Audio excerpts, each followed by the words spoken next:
How Genghis Khan used his daughters for his own power. Temujin, the boy who grew up to be Genghis Khan, was raised in a little clan among a minor people.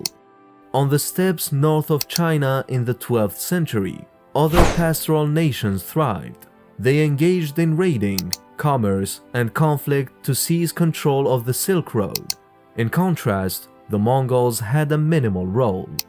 We are going to talk about Genghis Khan's daughters and how he used his daughters for power, so make sure to like this video and subscribe to this channel for more historical videos like this. Genghis Khan's personality was a complex one. He had a great physical strength, tenacity of purpose, and an unbreakable will. He was not obstinate and would listen to advice from others, including his wives and mother. He was flexible. He could deceive but was not petty.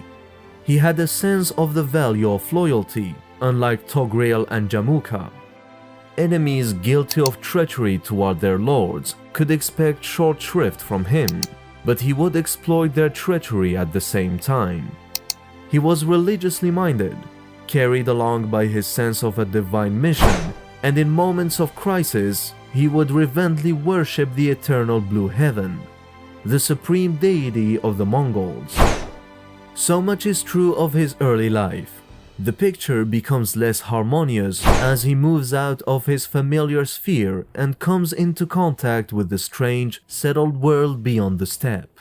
At first, he could not see beyond the immediate gains to be got from massacre and rapine, and at times was consumed by a passion for revenge. Temujin was taught Mongol spirituality, which emphasizes a harmony between male and female, Mother Earth and Father Sky, while being raised by his mother. More ruthless Mongol lords showed little regard for women or the feminine parts of life. Temujin was in his 40s and had a large family when he was elected Great Khan of the Mongols in 1206, including 4 self-indulgent sons who were good in drinking, mediocre at warfare, and lousy at everything else. He also had 7 or 8 daughters, though their names and lives are far less well known. Weatherford had to reassemble their tales from various sources. They were undoubtedly exceptional young women. Strategic marriages were part of Genghis Khan's marital program. He would wed a daughter to the ruler of a friendly country.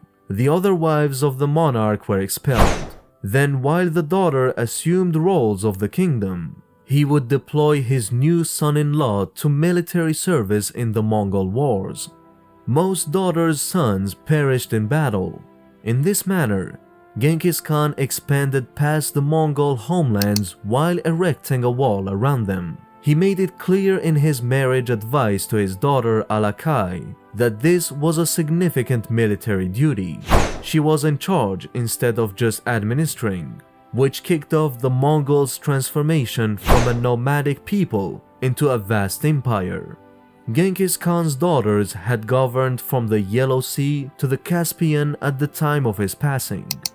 Women have probably never had this much authority over such a large area before or ever since. As soon as the father passed away, the sons started to diminish that influence.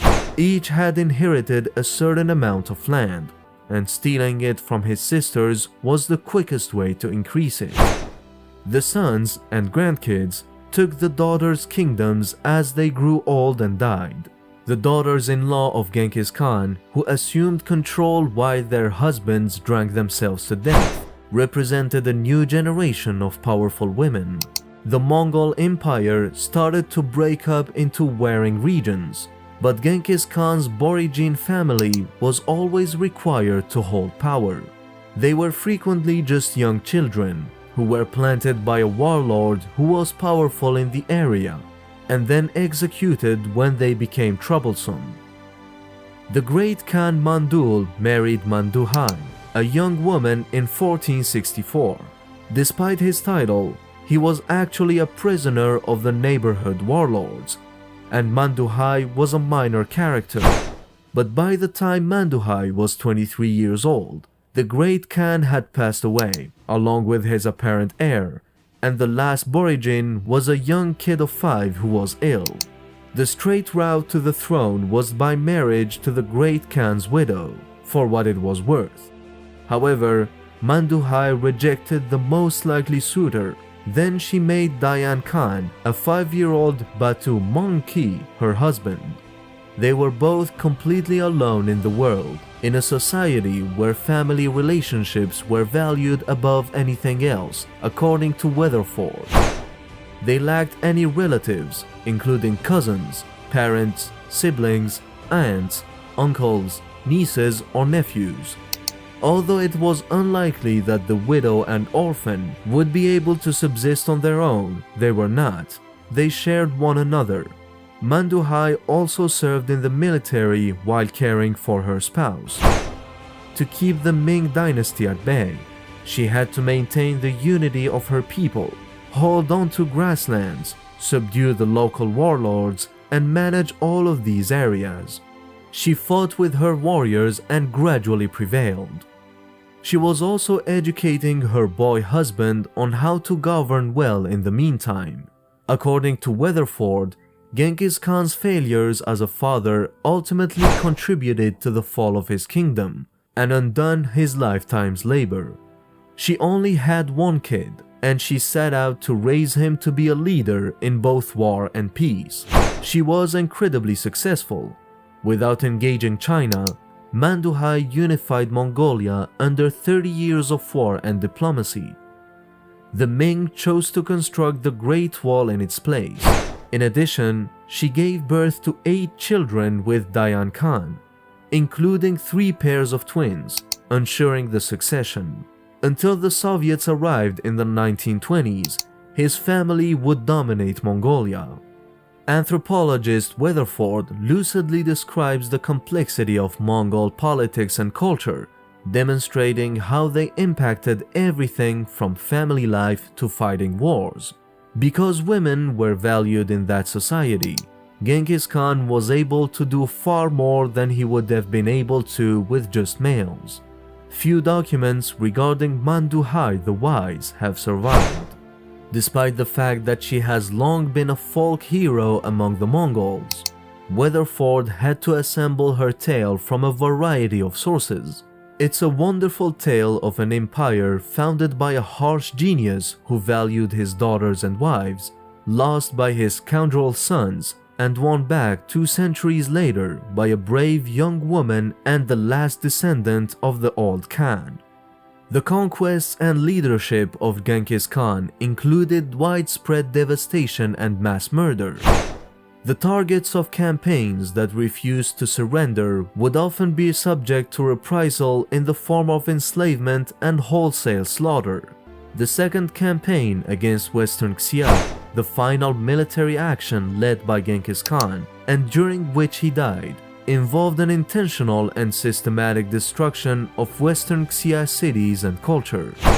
Although the famous Mughal emperors were proud descendants of Genghis Khan and particularly Timur, they clearly distanced themselves from the Mongol atrocities committed against the Khwarezm Shahs, Turks, Persians, the citizen of Baghdad and Damascus, Nishapur, Bukhara, and historical figures such as Attar and Nishapur and many other notable Muslims.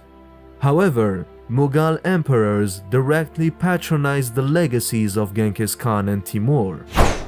Together, their names were synonymous with the names of other distinguished personalities, particularly among the Muslim populations of South Asia. There are conflicting views of Genghis Khan in China, which suffered a drastic decline in population. The population of North China decreased from 50 million in 1195 census to 8.5 million in the Mongol census of 1235 to 36. However, many were victims of plague. In Hebei province alone, 9 out of 10 were killed by the Black Death when Togon Timur was enthroned in 13